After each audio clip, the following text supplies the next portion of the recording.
Hey, what up? This is Zach Guilford from Midnight Mass, and you're listening to one of my favorite podcasts, Pop Culture Pastor. Pop Culture Pastor. So, Cody, I don't think anything has charmed me as much this week or has fundamentally altered my view on something in the world so much as something I found out about Cate Blanchett this week. Okay. Yeah. You ready for this? I'm bracing myself. For apparently years, without my knowing, Cate Blanchett has waged a personal war against leaf blowers. About time. Okay, so you're in on this. I had not thought about leaf blowers. I don't own a leaf blower. But apparently she brings it up a lot in interviews because I watched a video that you sent me with a bunch of clips. And I started listening to what Cate had to say.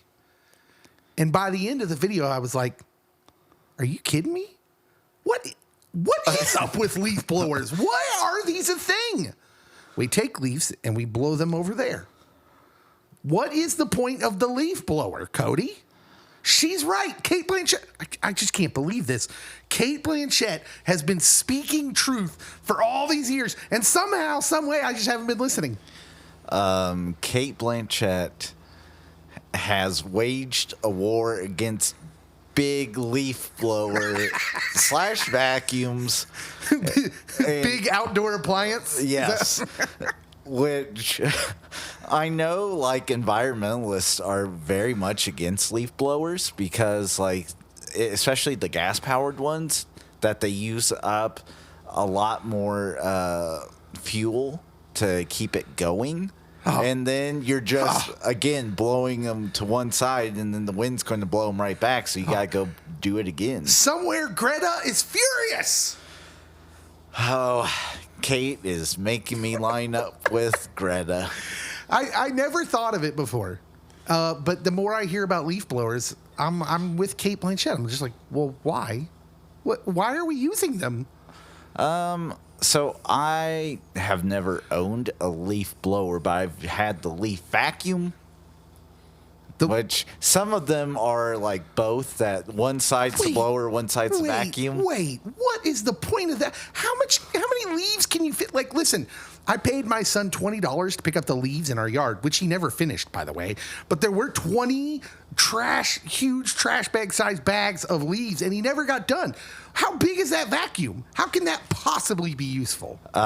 So I worked for a tree trimmer. And he's got we got experience, so he's giving me his credentials. Cody, master, yard work spokesperson. Yes, 4 years in the biz, as the kids say. in the biz. And especially if you're trimming shrubbery, and there is the wood pellets that are along your shrubbery / flower beds, that, like, sometimes if you set it on low, you can get a lot of the clippings without it either landing on the pellets, or you can pick up the clippings after they land in the pellets. And if you, like, trim a lot of stuff, but there's some minutia that's left over, instead of raking it all, leaf blower it, dump out the bag in the back of the truck, and then load up some more. Wow. So, yes. This is Pop Culture Pastor, the podcast. My name's Dave. Cody's here. I am. And we just used the word minutia. We did. Wrap it up. Thanks for stopping by. That's the podcast for this week. We'll let you go. No, that's, listen, clearly I have a lot to mull over here.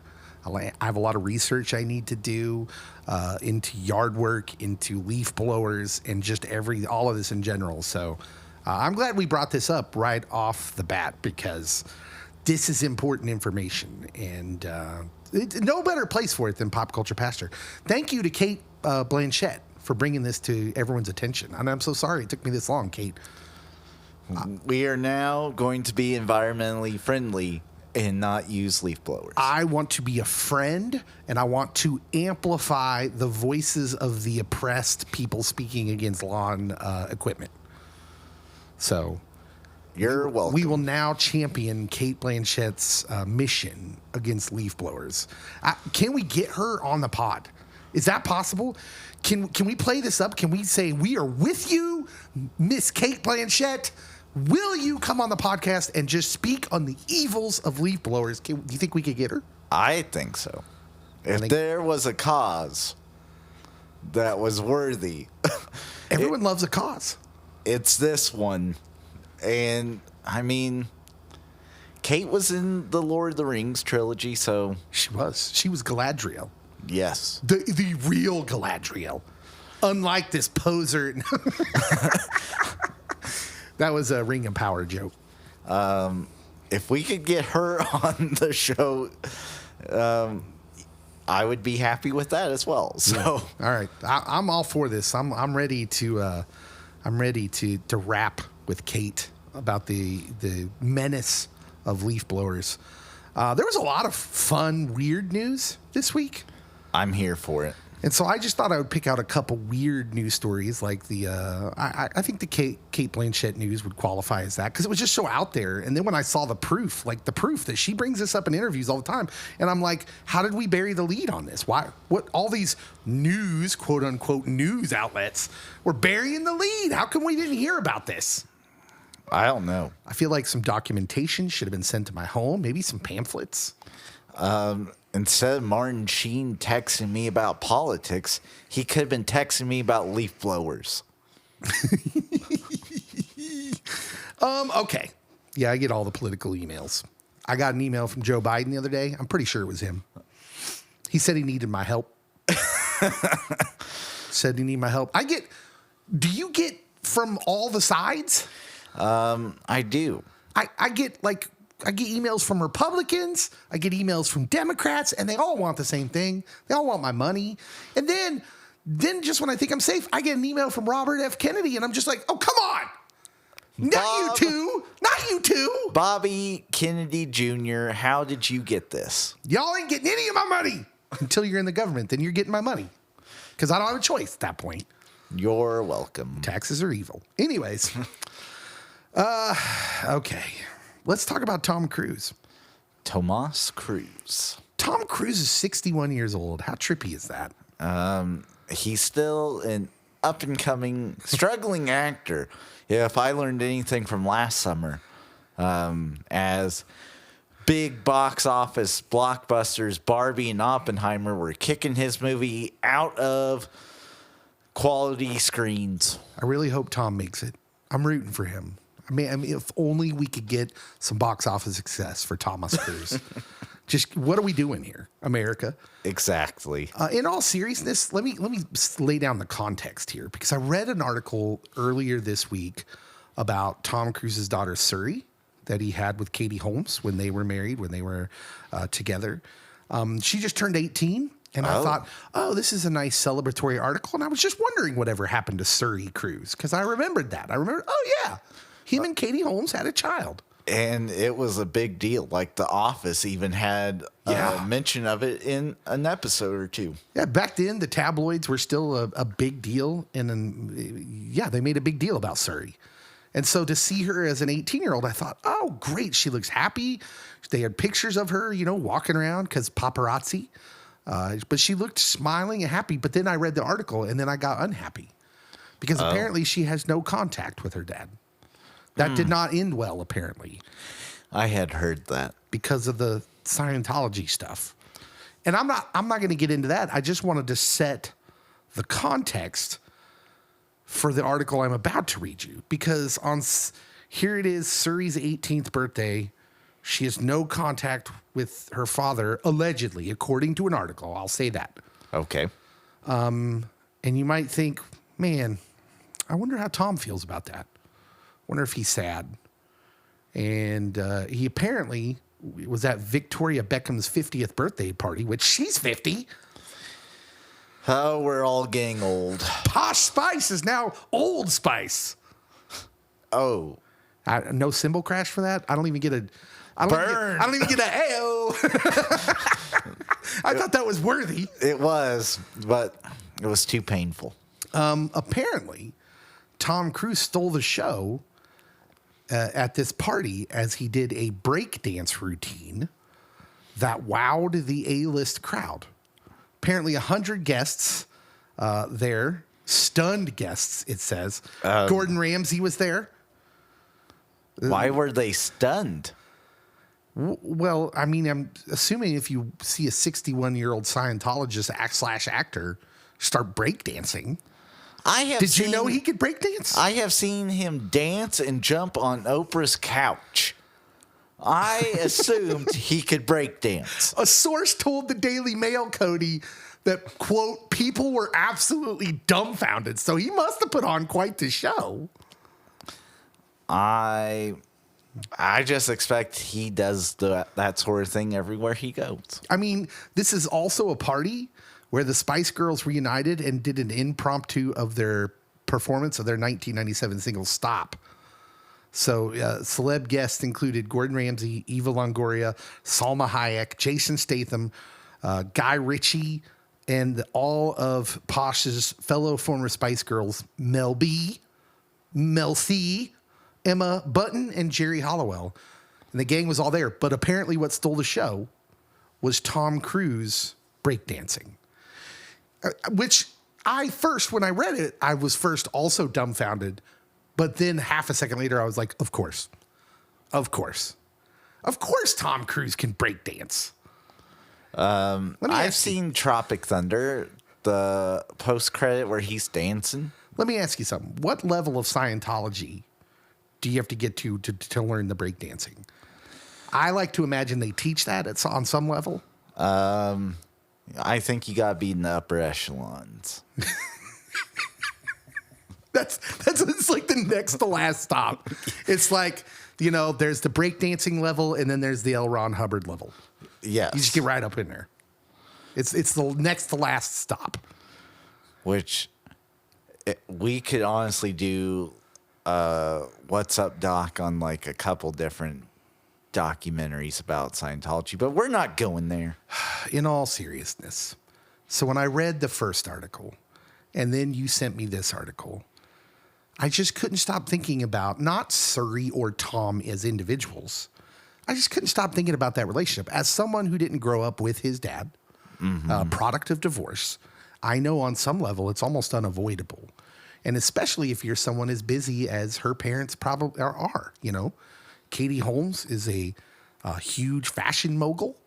She's not so much in the entertainment world anymore as fashion and that sort of thing. Tom Cruise is Tom Cruise. And all I could think of was like, here's a 61-year-old man breakdancing who was, not invited, or it's unclear, just wasn't around for his daughter's 18th birthday. And I thought, just how sad. And so just because I read both of these articles, I just wanted to take a moment and say to anyone listening, hey, call your people. Life happens. I know that. I know that there are circumstances. I don't hold any ill will towards my dad not being around. It wasn't his choice. I mean, it was a divorce. That's what happens. The judge tells you to go, as a kid, to go one way or the other. And that's what you live with. And all I'm saying is if someone is in your life and they're important to you, and maybe there's been some friction, maybe there's, some hurt feelings or whatever, get past that this week and just call them. Please do. Just call them, because we're not promised tomorrow. Nope. And it just broke my heart. I'm reading this hilarious story about Tom Cruise that is incredibly endearing, by the way. I would love to see Tom Cruise breakdancing. Who wouldn't? I feel I already have. And all I could think about was his 18-year-old daughter. It made me sad. And so that's what you're getting. You're getting a little recommendation from Dave. Moving on. Okay. Because I don't want to stay there too long. Because we're happy. This was recommendation with Dave. Yeah. It was like Jerry Springer's final thoughts. Be good to yourselves and each other. Yes. Apparently, Cody, there was an O.J. Simpson movie in the works. And they asked Owen Wilson to be in the movie. He will not be in the movie. He turned it down. First of all, were you aware of this? Not of this particular movie. No. Okay. First of all, who do we think Owen Wilson was going to be? He was going to be one of the lawyers. Oh, okay. not Robert Kardashian. He didn't look like anything like Robert Kardashian. No. Was he going to be Johnny Cocker? What lawyer? Oh, Dershowitz. He could have been, because Dershowitz was on that team for a while. Yeah, I don't know. I don't know who he would have been, but he turned it down. And you might be wondering, well, like, what's Owen Wilson doing? Why would he turn a movie about O.J. Simpson down? Seemed like that movie would be probably garner some headlines, probably maybe have some box office attached to it. This is a movie that supposes that O.J. Simpson might have been innocent. Oh. All I can hear is the Big Lebowski. That had not occurred to me. That had not occurred to us, dude. Oh my goodness. Okay, so OJ just recently passed away. He did. And a lot of feelings when you evoke the name Ornithol James Simpson. And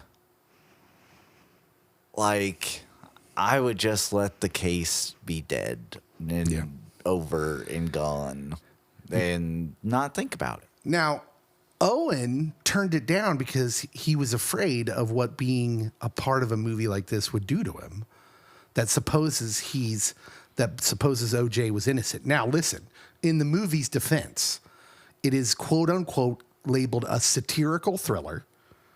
And the picture's main plot line involves a real life attorney named Douglas McCann who got sucked into various conspiracy theories during Simpson's 1995 criminal trial. So there's basis for real life here.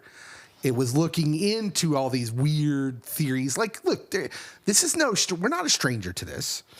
Nope. You can go out there right now and find all these conspiracy theories on celebrities who are accused of things. And now it's like actually he didn't. It was the deep state. And, I'm not going to name them because we're not a podcast about that garbage. But it's out there. We still do this. And they did it. I remember this. And, some people wanted to believe that he was innocent so much. And he got found innocent. Like, look, according to the United States government, OJ was acquitted. Now, he got found guilty in a civil trial, but that's different. It is different. So, I don't know. If I'm Owen Wilson, if I was Owen Wilson's agent, I'd been like, no, dude, you want to be a part of this. This is going to get all the headlines. I would watch this movie. So, where are you at on it, Cody? Would you watch this movie? I think that there's a lot of these types of movies where you think, oh, there's a great cast. The story sounds like interesting at least, and they flop. And I would be afraid that this would be a flop. Yeah. Just because I know that there would probably be some theater chains that might be like, we're not going to put that in ours. And then also people being like, I don't want to think about OJ or even entertain the potential of him being innocent. Well, they clearly missed the OJ peak, right? Because there was that, what was that, about 6-7 years ago when the competing documentaries came out? Yep. And those, by the way, the one on ESPN, I think it was a long 30 for 30. Yeah, it was like a 2-part. It was incredible. That was an incredible documentary. Well, very well done. In fact, I just saw it was on one of the streaming services now and thought about rewatching it. I think it's Netflix maybe, because they got all the ESPN stuff, the 30 for 30s on Netflix now. And I thought about rewatching it because it was good. But that seemed like the peak. That was when we wanted more of the OJ story fleshed out. We clearly had that period. Now, yeah, do we really want this? Do many people even... Like, how many millennials, especially younger millennials than you, even really know the OJ story? I mean, besides if you grew up watching Keeping Up with the Kardashians, because that was the initial push, was this family whose... late husband or ex-husband and father was on the O.J. Simpson lawyer crew. That was the initial push to why you should care about this family. And then, boom. It was 2 parts. That was part 1. And then the other part was Kim specifically was Paris Hilton's friend. That was it. That was all I knew her as. And if you read the tabloids. Oh, yeah. But initially, though. Ray J videos. No. I will. We will not. Don't Google that. Kids. Do not. You be responsible with your Googling. Yes, please and thank you.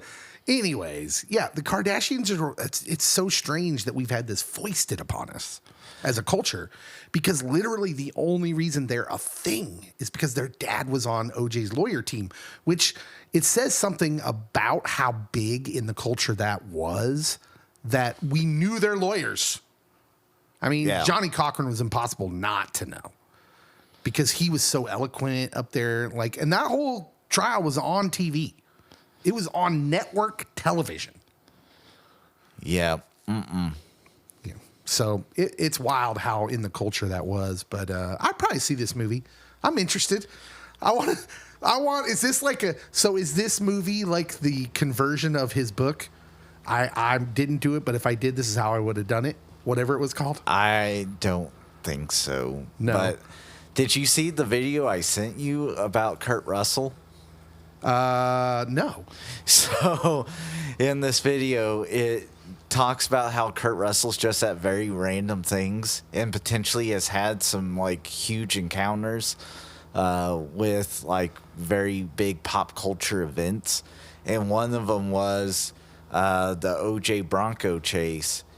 Him and his family are watching the NBA Finals. It gets interrupted because of the Bronco chase. And Kurt Russell's like, he's heading to his home. And evidently they lived in the same gated community neighborhood. And so Kurt Russell's waiting at OJ's driveway. No! As everyone's following OJ to his house. That's wild. Can you imagine just Kurt Russell out there rubbernecking? Just out there.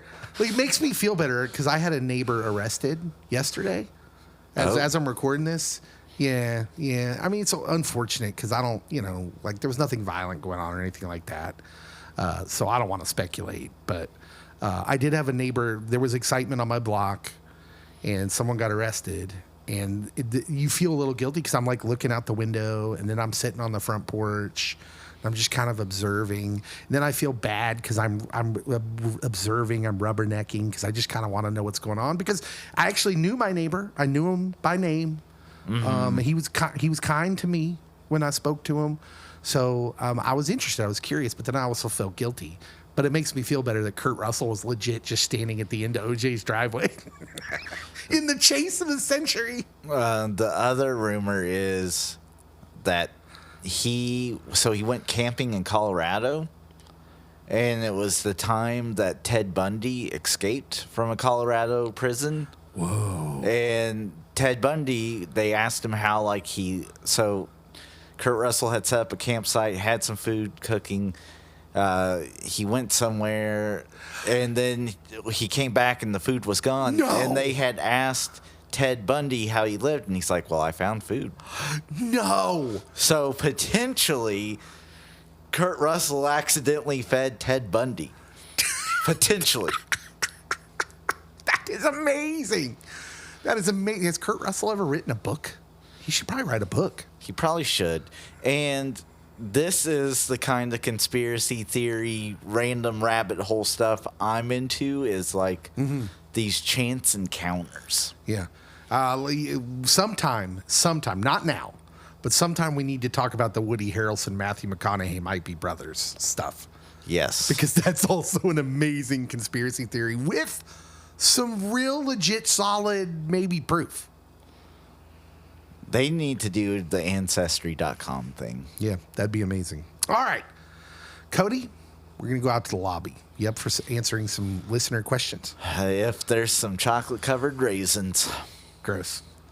All right, here we go. Out to the lobby. We'll meet you there. Welcome to the lobby.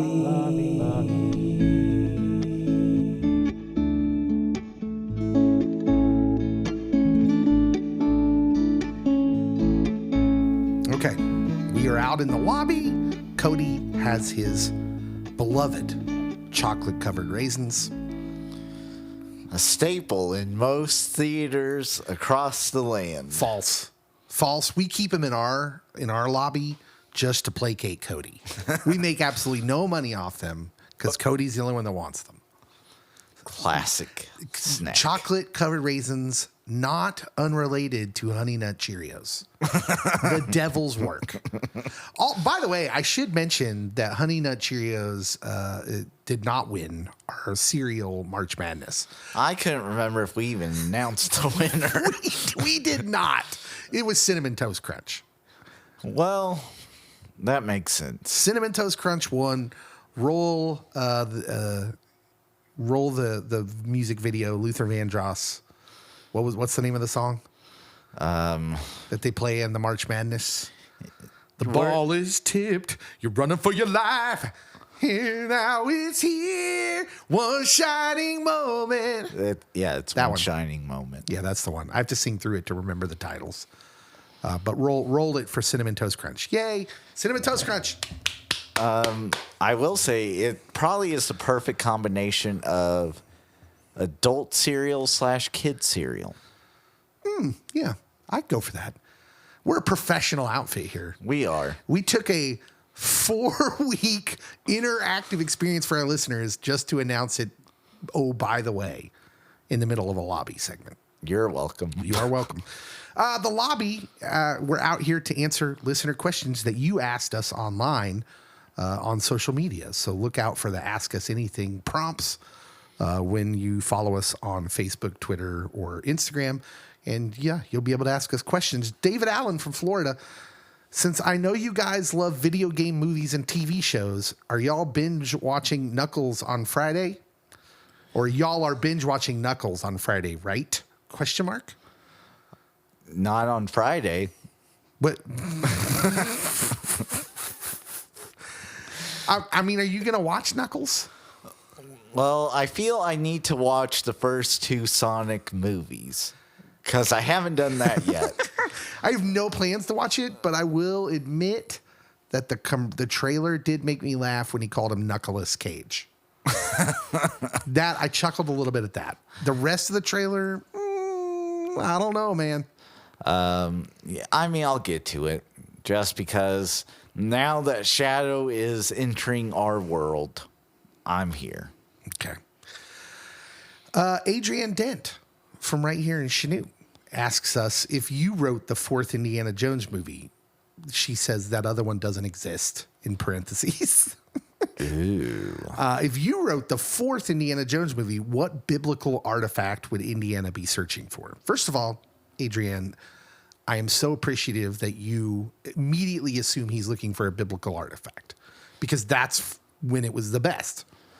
Although the second movie, non-biblical.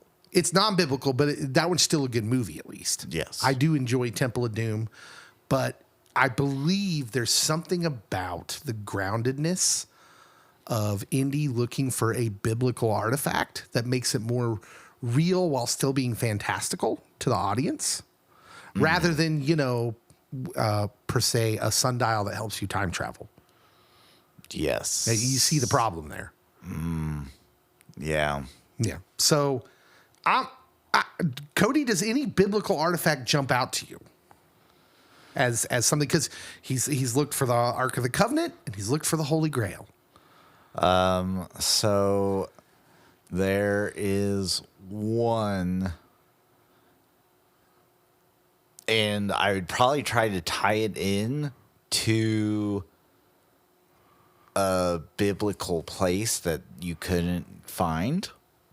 Okay, so I'm going with a different ark, Noah's Ark. Oh, okay. Yep.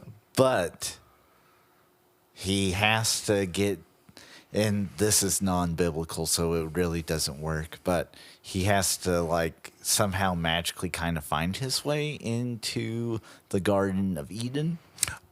What if it's just the garden? What if the garden's the artifact? That was my second thing, but then I'm like, I don't know what you bring back, because then like you're like, oh, I got the fruit. What it was if- really a pomegranate, guys. What if he doesn't know at first what he's actually going to end up looking for? What if the movie starts with the government saying the ark's gone? We had it in the warehouse, and then we went to move it and found out it was missing. We don't know where it went. We know you're this master person who finds things. You've already looked for this. And even if you did it in the time period where they did the most recent movie where he's old, like, we need you to go look for the ark. But then he finds out looking for the ark that what the people who wanted the ark for whatever, what they were really looking for was the entrance to the garden. Ooh. Huh? Yeah? That works. Otherwise, I wanted to look for Moses' bones. Ooh. Is that an artifact to some people? I don't even know. That's a big ordeal. Like, where is Moses actually buried? Interesting. Because it says that, he went on top of this mountain and that God buried him after he died. Where, God? Where? It's not important. Okay. Josh Kane, not King. He's not related to King. Okay. Josh Kane, before I misspoke, from Springfield, Missouri. Hello, Josh. He asks, is Rudolph the Red-Nosed Reindeer, the movie, religious satire? I bet you never thought of that before, because that was the first thing I thought when I read this question. I was like, oh, I've never thought of that before. I kind of took it as a religious allegory. Okay, explain, because this is all new to me. Especially if you focus in on the island of misfit toys, and that Rudolph is living in probably the most perfect place on the planet, and then gets sent out or leaves on his own will, and then he then becomes the hero bringing light to the world. Oh, yeah. So I see where you're going. There's a few things. I don't know. It could be either way, because there are things that don't quite line up with my line of thinking that probably line up better with the satire, and vice versa. So that would be an interesting documentary if someone made it. Yeah.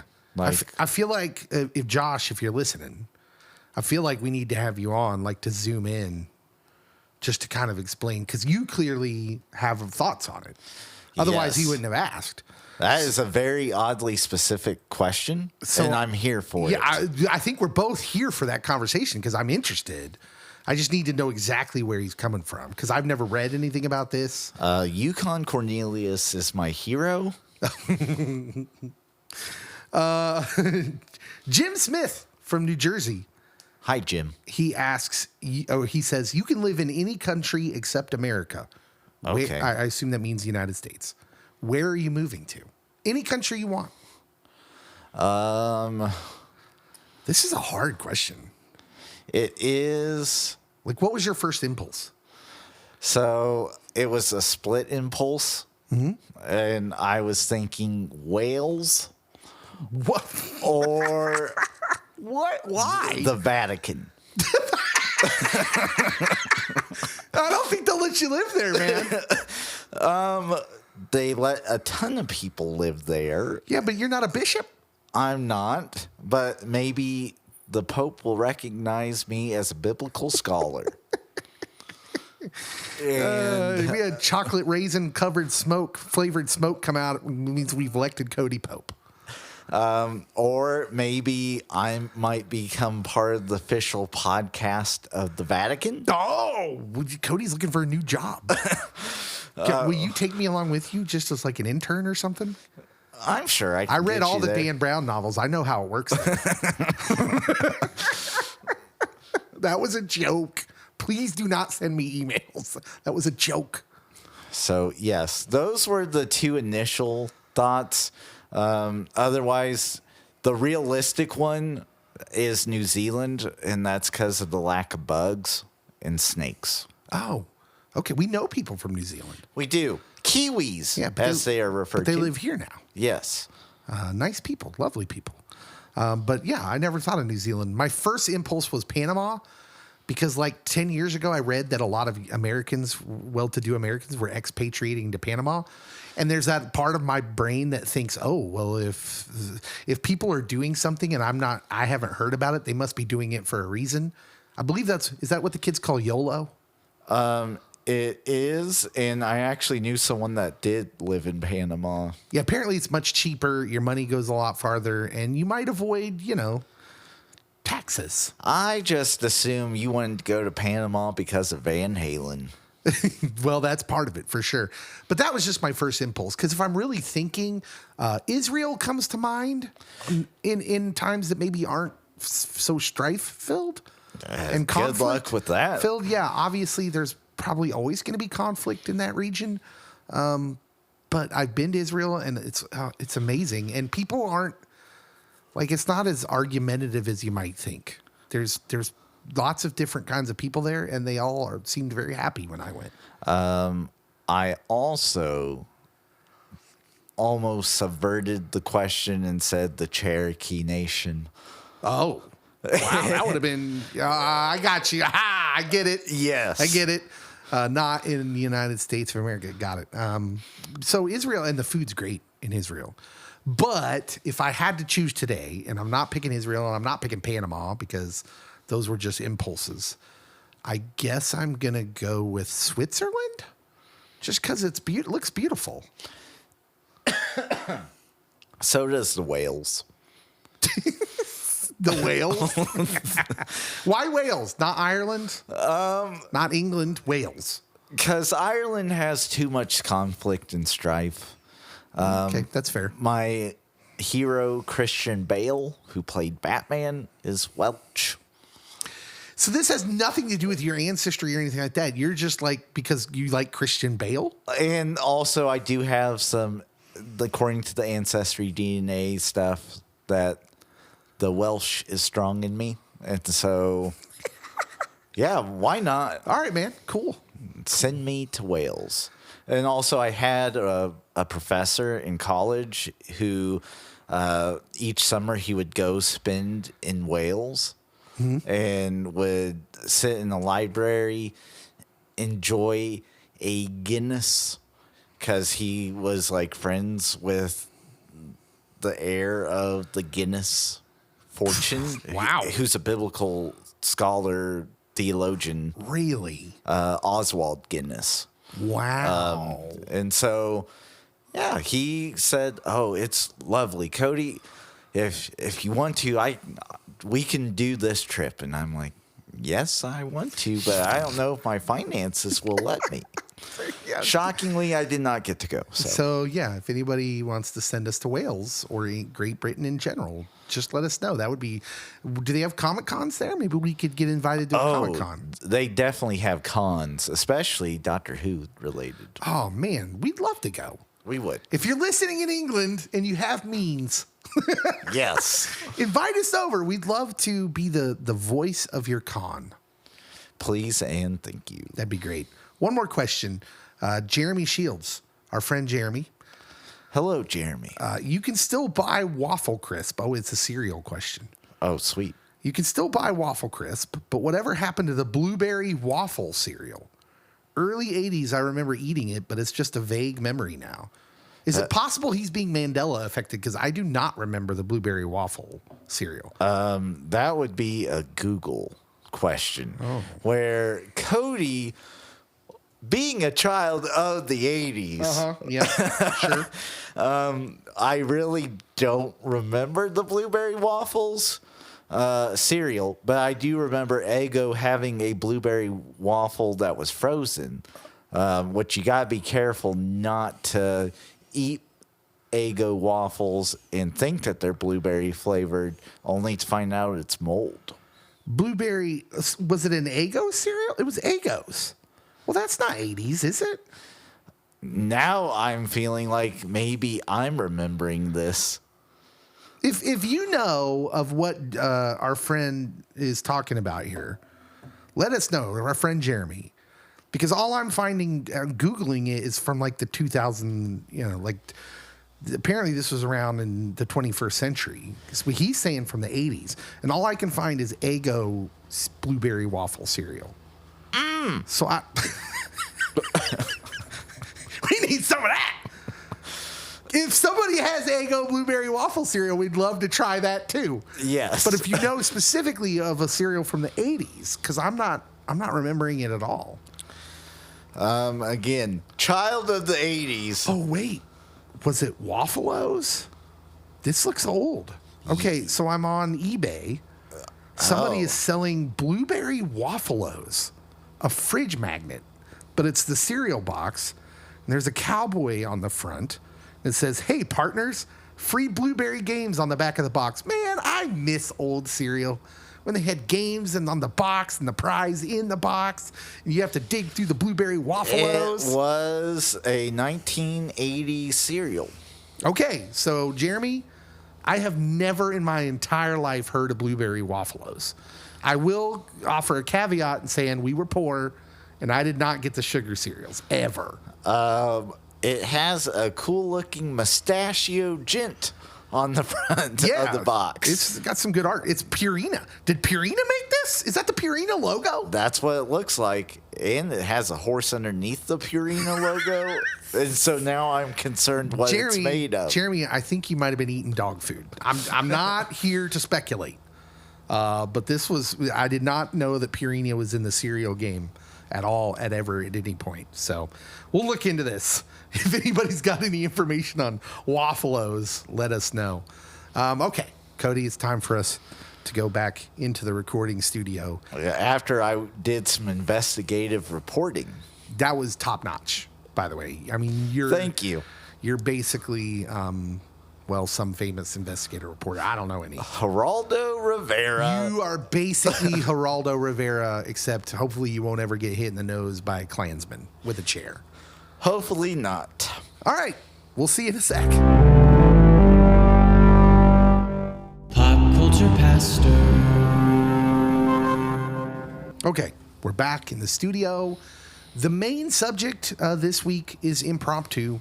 This is just one that came to me that I thought we should talk about because let me explain to you how my week started. Sunday morning, I woke up and I had kind of like a dull ache on the right side of my face. Yeah, I know. It's not looking good at that point. And I think as the day goes on, it starts to ache a little more. And the first thought I have is I've had teeth. I had a tooth that I had a root canal on there years ago on my right side of my face.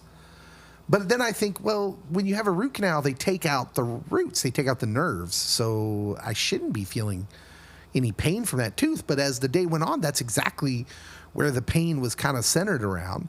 And by Sunday night, I was struggling, man. I was really struggling. I didn't sleep much through the night Sunday. And by Monday morning, the entire right side of my face was like throbbing. You know that it's that kind of a toothache where you feel like you can feel your heart beating in your face. One of the potential causes of death of King Tutankhamun was allegedly infection from a bad tooth. Yeah. So somebody posted causes of death in like some European town back in like the 1500s or something like that. Mm-hmm. And they kept lists of, they were actually pretty good record keepers, depending on what culture you were living in. And it had all the causes of death, and someone posted, and I was very interested looking at it, but a good many of them were infected tooth. Yep. That was the cause of death. Because you get something in your mouth got infected back then, and you were just toast. Oh, did not have the medicine or the Listerine. And so all that was going through my mind Monday morning as I'm just in agony, and I'm thinking I'm dying. This is it for Dave. Something totally handleable by today's medical standards. And I'm sitting in my office and I'm thinking it's like 7:30 Monday morning. I'm sitting in my office and I have a dental appointment for 1 week from then, for this coming Monday. I already had one. And you know how it is. You can't get into the dentist. Like it's like an 8-month wait to get into the dentist. And so I'm thinking to myself, like, okay, I can do this. 3 hours Tylenol, 3 hours ibuprofen, 3 hours, like I'm already thinking about the medicine I can kind of put myself, the regimen I can put myself on to try and just grind and to make it. And by 8:00 in the morning on Monday, I thought, I'm not going to make it. I am not going to make it. And so I start praying. Now, I know a lot of you listening may not be believers, and that's okay. But we're pastors, and so we pray. And especially we pray when we feel like, well, I'm out of options. I'm in tons of pain. And so I just start praying. And I'm like, God, I don't know what you can do here to help me, but I'll take anything. Help me in any way you see fit. If you want to heal me, that's great. If you want to get me into the dentist office somehow, some way earlier, that's great. Just open doors for me to get me out of this situation because I don't think I'm going to make it. I don't think I can make it. Cody, literally 5 minutes after I prayed that prayer, I get a call from the dentist's office. Yeah, we had a teeth cleaning cancel their appointment, and we were wondering if you'd like to. Yes, I'll take it. Right now. Yes. And so I didn't say anything else. I just said, I'll take it because what I was scheduled for was a teeth cleaning. So I go into the dentist's office that afternoon, so amazingly grateful because at this point, I'm like, this is a low-level miracle. Somebody call the Vatican. This is a low-level minor miracle. It happened. And I walk into the dentist office and she's like, I tell her my name. I'm there for an appointment. She's like, oh, you're here for a teeth cleaning? And I was like, no. The whole right side of my face is throbbing. I need attention. And she's like, oh. And so I got in. Long story short, I got in there. This is the weird part, though. The weird part is it wasn't a tooth on the right side. It wasn't what I thought. Now, are you aware that when you have, like, your nerves in your mouth are weird and that you can feel pain displacement from where it actually is? So they said it's not uncommon for someone to come in and say, yeah, I got a tooth on my lower jaw that's killing me. And then they'll find that it was a tooth on the upper jaw. And the person was like, no, it's lower jaw. And they're like, yeah. Well, what happens is like when the swelling gets up in there, it can put pressure on different other nerves and bones in your mouth, apparently, and it can displace the pain. I don't like that. No, it's not cool. Anyways, so it was from a tooth that I got knocked out playing basketball years ago in the front of my mouth. And it has an abscess. And I just didn't know about it. And so now I'm on antibiotics because you got to get rid of the infection first before they can do their thing. Go in there and surgery. Yeah. They're gonna give me a root canal. It's scheduled for May 22nd, but if someone cancels, maybe I'll move up again. Who knows? Fingers are not crossed because we don't do that. No, but a root canal, like, every time you say that, people go, ooh. And it's like, yeah, whatever. I'll just take some of those medicines that make me forget where I am. And no big deal. Yep. An hour, and I'll be out of there. I'll have a new tooth, and the nerves will be taken out, and I'll be fine. A new outlook on life. Yeah, so no problem. No problem whatsoever. Now, why am I talking about this? I don't know. Because when I was sitting there in pain, in between the praying and the minor miracles, the only thing I could think of was that scene in Castaway where Tom Hanks' character, who's stranded on the deserted island after his plane crashes, happens to the best of us, gets an abscessed tooth. And in a moment of desperation, takes a figure skate, which was the only tool he had at his disposal, and basically uses the blade and a rock to pound it into his gum to dislodge the infected tooth. And that scene, I can't even watch that scene now. What if it was displacement pain and he knocked out the wrong tooth? Certainly now, dentists must watch that and go, oh no. Don't do that. But he could see it, right? He could clearly see that was the infected tooth, though. Hopefully. No. He could. It's in the movie. They make sure you know that he can see. Like they show you the tooth. Well, I'm just saying, maybe you have more than one. But I got to thinking because I can't even watch that scene in that movie, and I think it's because, I got to thinking about what are the hardest pain scenes for us to watch in movies, and I think it's hard because we've all experienced tooth pain. Like it's on some level, most of us have experienced a toothache and how miserable that is, and how helpless you feel, and like. All of that goes into that scene where you're like, oh man, he's on an island with nothing. It's infected, so he knows he's going to die. And he's in all that pain. And then knowing you got to just extract it. Oh, I can't even, it makes me sick to my stomach just to think about it.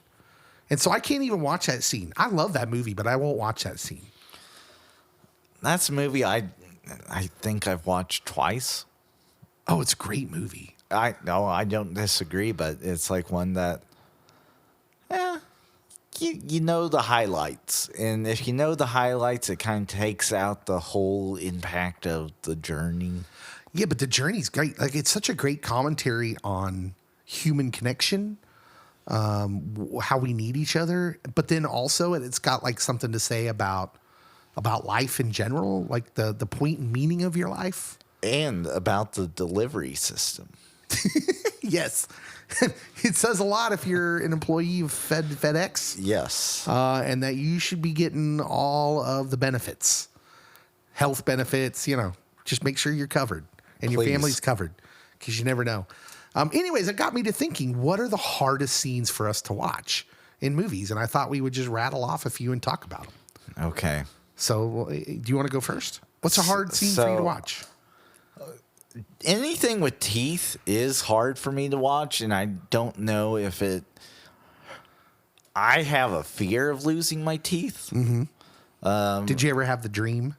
Oh, yes. Where they're falling out? That happens occasionally still. Oh, that's the worst. Some people are like, well, that's your mind trying to process that you're getting old. And I'm like, I'm not getting old. I am old. It's my mind processing that I don't want to lose my teeth. Exactly. But I'll go with American History X. It's a tough scene to watch in general. And it's Edward Norton telling a person of color to bite the curb. Ugh. It's dark movie, but it's an important movie, I think, especially in the culture we have, where we do try to divide ourselves, and dividing amongst race is not good, and dividing in general isn't. By the end of the movie, Edward Norton's a completely different guy, but in this flashback scene, you see calcium flake off when he does it, and I'm like, I can't handle that one. That's hard to watch. It's hard to watch when it's in human inflicted pain. So Jackson Chauncey, friend of the program, he shared one of his scenes. It's hard for him to watch was from Hostel. Oh, if you've never seen Hostel, don't. It's basically about, human kidnapping and then torture, and it's just awful. But someone's Achilles gets slashed.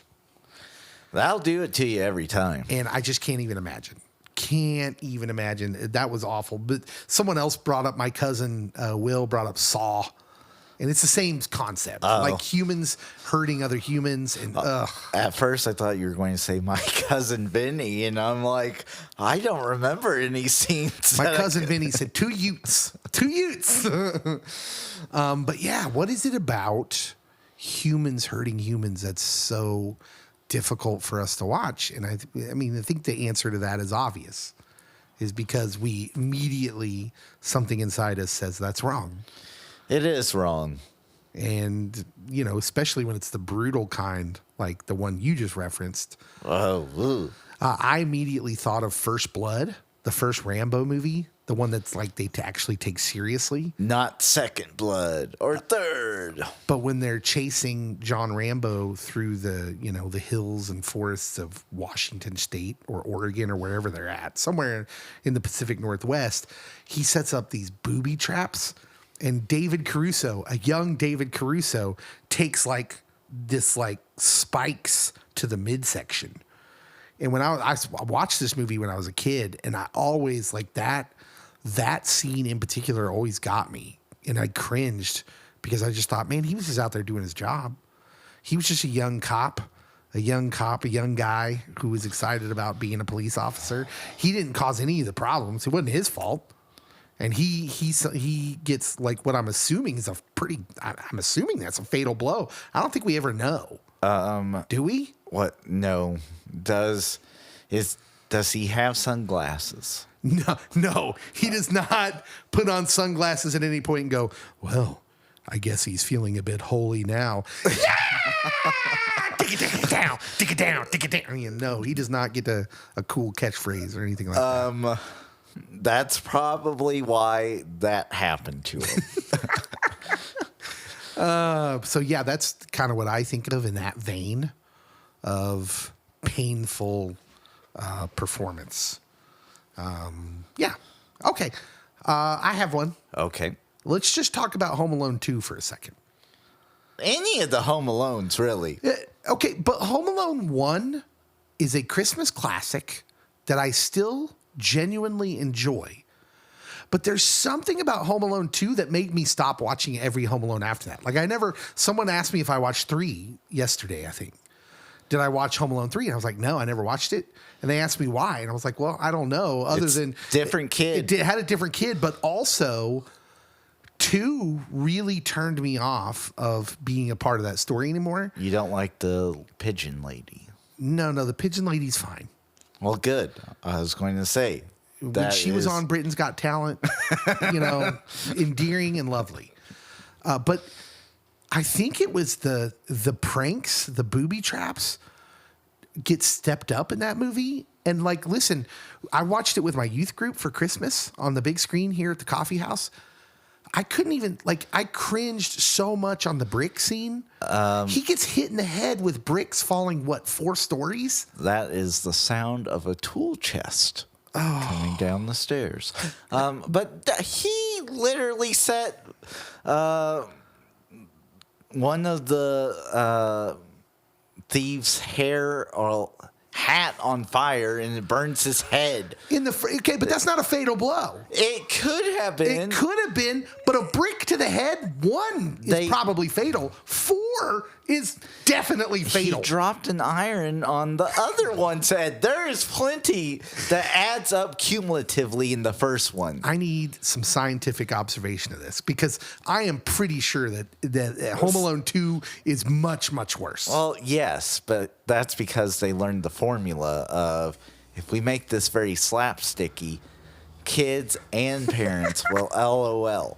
It was the time. It was the time. So then as kids, we're like running around and hitting other kids with paint cans. Like, what? It was slapsticky. I laughed. Why didn't you laugh? But we were also doing like pro wrestling moves to each other and, giving ourselves permanent injuries. Risk it for the biscuit. I saw a kid DDT another kid on the sidewalk once. I'm not even lying. That's not the place to do that, kids. No. And now when you watch wrestling, they have like the little disclaimers. Do not do this at home. They had it in the 90s, but no one paid attention. That's your generation. Yeah. So, yeah, for me, Home Alone 2 is one of those movies. I definitely cringe when I watch that segment of the movie, and I don't like it. I don't think I like it. I enjoy it. It's good. So my next one is, it's not really an injury. It's more torture. A Clockwork Orange, starring Malcolm McDowell as Alex. Alex is getting reformed, and part of the process is having his eyelids pried open.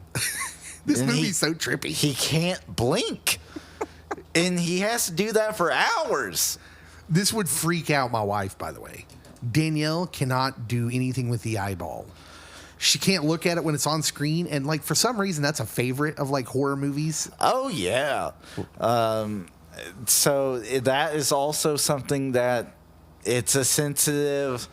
Like, you have an eye injury, because I can't tell you how many horror movies I've seen where, like, something impales a dude's eye, and then they yank it out, and the eyeballs on the thing, and it's like, no, quit showing me this. I don't want to see it. I mean, admittedly, horror movies don't affect me as much. Like, even as much as, like, a Saw or the one that we brought up, Hostel, where it's people hurting people, you know, where it's like some supernatural killer. Like, some of those are ridiculous. Even like a Final Destination, which was a movie franchise that seemed to delight in trying to figure out the most ridiculous ways that one could die. The title Final Destination implies that this should have been a one-off. I was furious when there was a sequel. Is it Final Destination 3? I think it was 3. Might have one of the best death scenes I've ever seen. And it was the one where the guy, they drop like they're building a skyscraper, and there's like the giant pane of glass they're putting in these big windows and skyscrapers. Obviously would be huge. And so it's like this, it falls, they lose it, and it falls on someone, but it looks like it's an invisible something falling on someone, and the special effects on it were just, I remember laughing out loud in the theater, and everybody looked at me like I'm the weirdo. Like we're not all there watching Final Destination 3. Like, okay, I'm the weirdo. It's Dave's fault they made sequels. But some of those deaths in the Final Destination movies were just bonkers. But they were so cartoonish, like they don't hit me the same way as some of them does. Like, for instance, the movie A Quiet Place. I've been there. You've been there? Yep. You've been there, like where they filmed it, or you watched the movie? I watched the movie, and I feel like I have been in quiet places. Oh, all right. I didn't know what that meant, but apparently Cody is an expert when it comes to A Quiet Place. The part where she steps on the nail. Oh, I've done that. Which that's kind of a trope in movies, because that happened in Home Alone. Marv. Yes. Or no, not Marv. I get him confused. Who's the taller one? Marv. That is Marv. Yeah, Marv steps on the nail, right? Because Harry is called Harry, ironically. But Evelyn steps on the nail when she has to be quiet. She can't scream. And that, watching that scene is very hard. It's very hard. I've lived it. I've done it. You stepped on a nail? It did not scream. What? But you knew it happened. Oh, yeah. Okay, take me through this. How this happened? Tell me the story. How quickly did you know you stepped on the nail? Instantly. Oh, instantly. Yeah. How did it happen? I don't remember. I think that my grandparents were having their house roofed. Mm. Well, they were putting on a metal roof.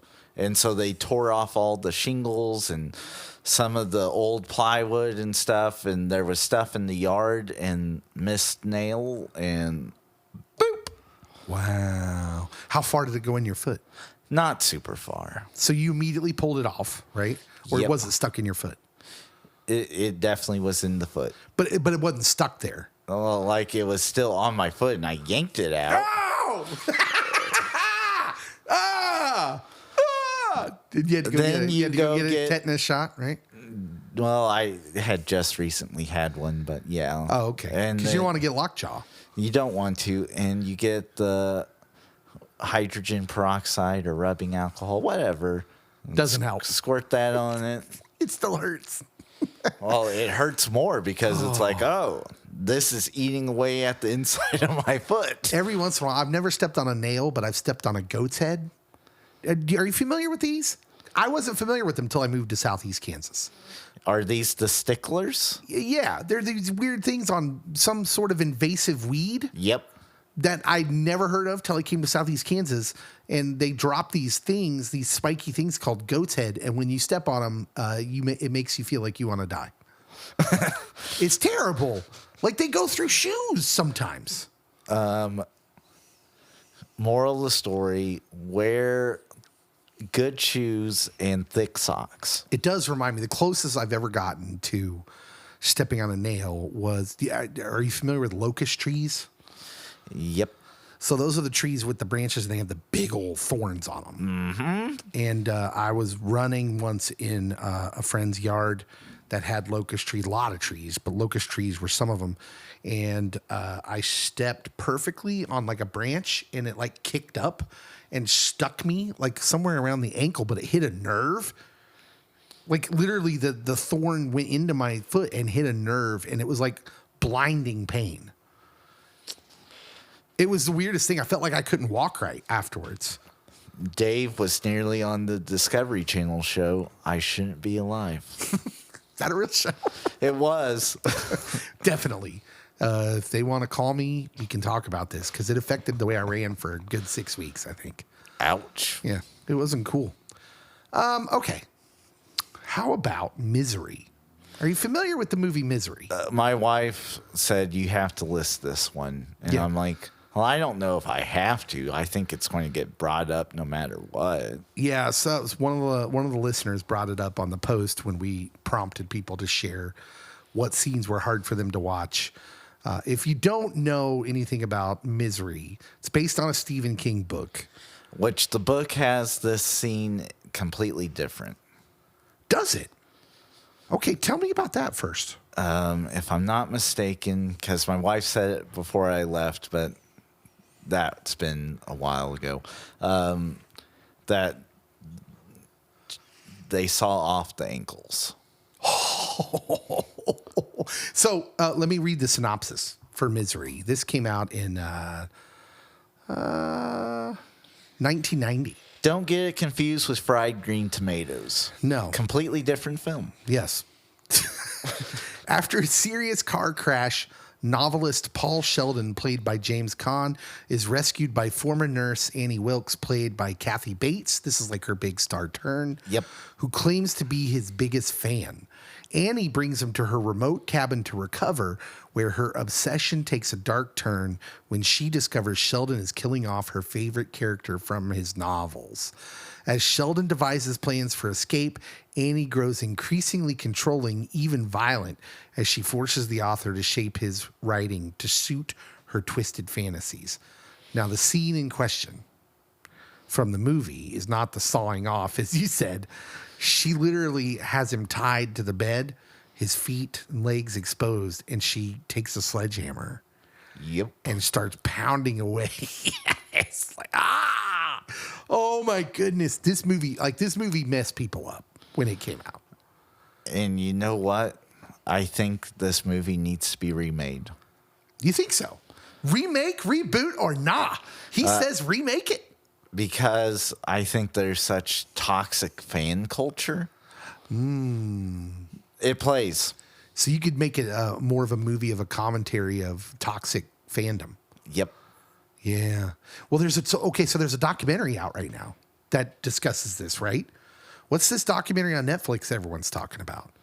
Do you know what I'm talking about? I don't think I know what you're talking about because the last one I watched was about 4chan. Okay, so it's is it I'm a Stalker? No, that's not it. Okay, so it's about a lady and she's stalking I don't know if he's a writer or whatever. Oh, are you talking about? She's kind of heavy set. Lil Reindeer? Yes. It's a series. It's not a documentary. But it's based on a true account. Loosely, I think. I don't know how. The writer based it on a true account. Yes. Yeah, his experiences. Although, Have you watched it? unfortunately, I didn't like it at all. Not good. But it's not like Some Misery? people really loved it. My wife was like, she had to see how it ended. And at times it made me feel like victim shaming the writer. And I'm like, I don't like being in this place, but like you have kind of set yourself up for some of this. Not good. Interesting. So that might say more about me than it does about the show. Make your own judgments. I just saw people, memeing it online. Yes, I've seen a few memes on X. Okay. Yeah. So do you have another movie that's painful for you to watch? So this one's a weird one. Requiem for a Dream. Oh. There's a scene. Well, it's a series of scenes, but where it ends, I guess, is so the whole movie is about like substance use.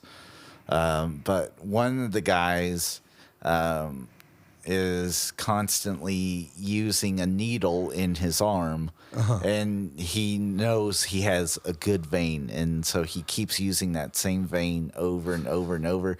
It gets infected. It gets gnarly looking. In the movie, they have to amputate the arm. Speaking of amputation, 127 Hours, we would be remiss if we didn't mention that movie, which is the story of Aaron Ralston, who is mountain climbing, falls like into this like ravine, and a boulder falls on his arm and traps him there. Long story short, spoilers, he's left with a choice, and he has a pocket knife. And nobody's coming to save him, so he uses the pocket knife to cut off his own arm below the shoulder or the elbow. Keith David is, by the way, in this movie. Requiem for a Dream or 127 Hours? Requiem. All right, good. I'm glad the Arby's guy still was getting work back then. Not the Arby's guy. Not the Arby's guy, he says. But yeah, Aaron Ralston, that was based on a true story. That dude's really around. Yeah, and so is Soul Surfer. Soul Surfer, another amputee, although that was Shark Attack. Involuntary. Yeah. What was her name? She's a Christian. Yeah. I don't remember her name, but she was played by that one actress. We are so informative here. But Soul Surfer, based on a true story about a surfer. She's a professional surfer, if I'm not mistaken. Yes. And now that I have it pulled up, Bethany Hamilton. Yeah. And still a professional surfer, by the way. At least she was. I don't know. She's probably getting up in age now. I don't know when professional surfers retire. They don't retire. They just ride a major wave out into the sunset. Is that what happens?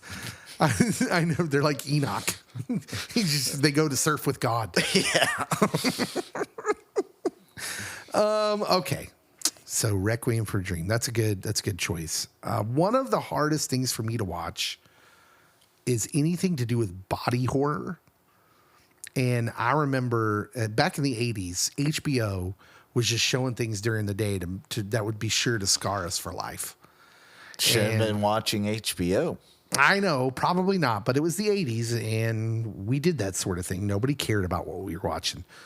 There was a movie that came out in 1986 starring one of our favorites, Jeff Goldblum. Jeffrey? Yeah. It's called The Fly. When scientist Seth Brundle, played by Jeff Goldblum, completes his teleportation device, he decides to test its abilities on himself. Unbeknownst to him, a housefly slips in during the process, leading to a merger of man and insect. Initially, Brundle appears to have undergone a successful teleportation, but the fly's cells begin to take over his body as he becomes increasingly fly-like, or the Brundle fly. Brundle's girlfriend, played by Gina Davis, is horrified, along with the viewer, as the person she once loved deteriorates into a monster. So yeah, he starts like slowly turning into a fly, and there's this like his body's falling apart, man. It's like super realistic, and for a kid, it was too much. Like it was so gross. And there's this one scene where he starts yanking off his fingernails. Oh. So I'm getting a little sick just thinking about it. That is another one of those areas that if you show fingernails being plucked or like them being dragged across the landscape and trying to hold on and then their fingernails come off, like in Texas Chainsaw Massacre, the new one or newer one. Yeah, you have nails falling off or bleeding. Ugh. I'm out. No. Yeah, that's horrifying. Horrifying. So that's even worse for me because I had bad ingrown toenails at some point back when I was younger in like my upper teens, low 20s. And I had to go in and get like real surgery, like to get my nails taken out. And the doctor didn't wait long enough or give me enough like deadening agent, like in my toe. And he starts like yanking out my nail and I can feel it. And I'm like pounding the bed or whatever you're on, whatever they call that. I'm like screaming and pounding on it. I'm like, I can remember the doctor clearly. This is what he said. He's like, you shouldn't be feeling this. You shouldn't be feeling this. I'm like, I can feel it. Like I'm screaming, bro. And so, I don't deal well with that because I've actually felt what that feels like with someone ripping your nail out. Back in the day when I was a tree trimmer. This is the second time this has come up. I was carrying a stump that had an offshoot on it. So I had one hand on the offshoot, had the other hand at the base of the stump, was carrying it to throw it in the truck. Well, the offshoot broke off, and so it got top heavy, and it fell out of my hand, crushed my big toe, and like it created a blood bubble underneath my nail, and that nail just died off to like the bottom third of it, and then it grew back out. But that was a real thing. That reminds me, have you watched Fallout? Have you started watching that at all? No. Not yet, but there's a scene in there where a guy gets his foot stepped on by a large robotic metal suited guy. And they show that later on, the damage to his foot, and it's completely unnecessary and ridiculous and awesome. It fits the video game. It's all of those things. Do you have any more scenes you'd like to share? So anything from like Evil Dead Rise, just going to throw that out there. There's even like, I'm not even going to talk about. Just watch the movie if you're into the Evil Dead stuff, which my wife is and I am.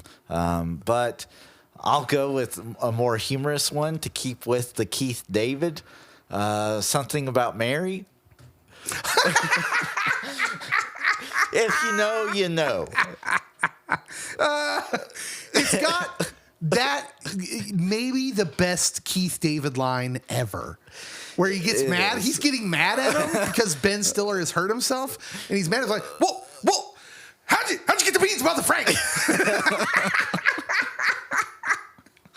So good. Maybe the best Keith David line ever. And I love that. I love because it's so relatable about like, cause you know, especially people, when you have kids, this is relatable when you get mad at them for hurting themselves. Yes. Well, what were you doing? You know? But yeah, that scene, it's unnecessary. Completely, but hilarious. Yes. We'll leave it at that. Probably because of Keith David. So yeah. I get sad when I think about comedies because they might not come back in our current state because also they're vulgar. Like some of the funniest ones were super vulgar, and I'm probably not the same place I am where I watched them. Yeah. So I'm not super, wanting to put myself back into that place, even though I remember them as funny. But then there's the other part, which we've already talked about on an older pod about comedy itself and about how like comedy's only good when we're making fun of ourselves, and we're not in a place where we can do that in our society. I'm there. We're not humble enough. We just can't do it. We're there. We're super humble. That's what we say all the time. I'm the humblest guy. Kendrick Lamar was trying to get you all to be humble years ago. Okay, one of the most iconic scenes I could think of when it comes to pain. Bruce Willis in a little movie called Die Hard. I have heard of this one. So in Die Hard, he's there at a Christmas party to try and patch things up with his estranged wife. He's in a room, so like there's a hotel room in the building because this is like a super fancy corporation, right? And he's in a room and he's all like, what you do in a hotel room? You get comfy. And things start popping off, and he has to leave that room when he figures out what's going on, but he does it barefoot. So in this whole entire movie, John McClane, Bruce Willis's character, is fighting terrorists barefoot Well, the terrorists figure that out when they've got him trapped in this room. And my guy, Hans Gruber, when they've got him pegged in, he remembers that this guy was barefoot, and he says, shoot the glass. Shoot the glass. And they shoot out the glass, and then they roll a grenade or a bomb in there, and he has to make a choice. And his choice is to run over the broken glass barefoot to get out of there. It's what real men do. Oh, that scene. I remember the first time I saw that scene because, like, again, it's relatable. A lot of us have probably stepped on something. You stepped on a nail. I've stepped on a piece of glass. That's not fun. Nope. And to think Snape was doing this all those years ago. Man, what a wonderful, wonderful actor he is. What's his name? I can't think of it right now. I'll look it up. Alan Rickman. Yeah, Alan Rickman is a wonderful actor. He's great in this scene, but that scene's iconic because immediately you see that you're in it with Bruce Willis. You're in with John McClane, and the choice of like, oh no, he's going to have to run over broken glass and just massacre his feet to get out of this situation. He has no choice, and he does. And he's like bleeding profusely. He has to like wrap cloths around his feet. Remember, that's when right after that is when he calls Al, the cop down there. He's like, listen, pal, I don't think I'm going to make it. Will you tell my wife? He's like, don't you do that. Don't you do that. Bruce, extremities bleed a lot, buddy. You'll be okay. Man. But that scene is both, exactly exemplifies what we're talking about. Just the pain aspect of watching something like that, but also super iconic scene in an iconic movie. So I have 3 more, but I'm just going to list them rapid fire. Go for it. And they're all emotional pain. Oh, okay. Because I went deep. New kind of pain. So the son in Jojo Rabbit, when he finds Scarlett Johansson in the town square with the noose around her neck. Don't you do this to me. Why are you doing this to me? That one, oh my goodness. Like, the whole movie is played for laughs, and like then you get super serious, and it is emotional damage. Toy Story 3, the incinerator scene, I cried. I was in college. I'm like, I'm not ready for this. Too emotional. And then one of my favorite movies of all time, and I'll say it's my favorite Jim Carrey movie, Eternal Sunshine of the Spotless Mind. As his memory is being wiped, he's trying to not have it be wiped. He realizes that he was just upset with Clementine, and he's like, don't erase this memory. And like he is replaying all these heartfelt moments, and emotional damage. Yeah, those are tough. I think the only one I can think of like that is one of my favorite Spielberg movies that a lot of people don't talk about. Empire of the Sun. Young Christian Bale. Welsh. Yeah, he's Welsh, but it was his star turn as a child, and he plays a kid who ends up in a POW camp in China, held by the Japanese in Hong Kong or right in that area. And he's obviously malnourished. He's separated from his parents. He's in this camp where he's kind of come under the care of this doctor who's also a prisoner in the camp. And the Americans or the Allies do a bombing raid on the camp. And so these American planes are flying around, which he had previously in the movie expressed being a fan of the P-51, the Cadillac of the sky. And so he climbs up to the top of these buildings when all these planes are flying around, dropping bombs and firing.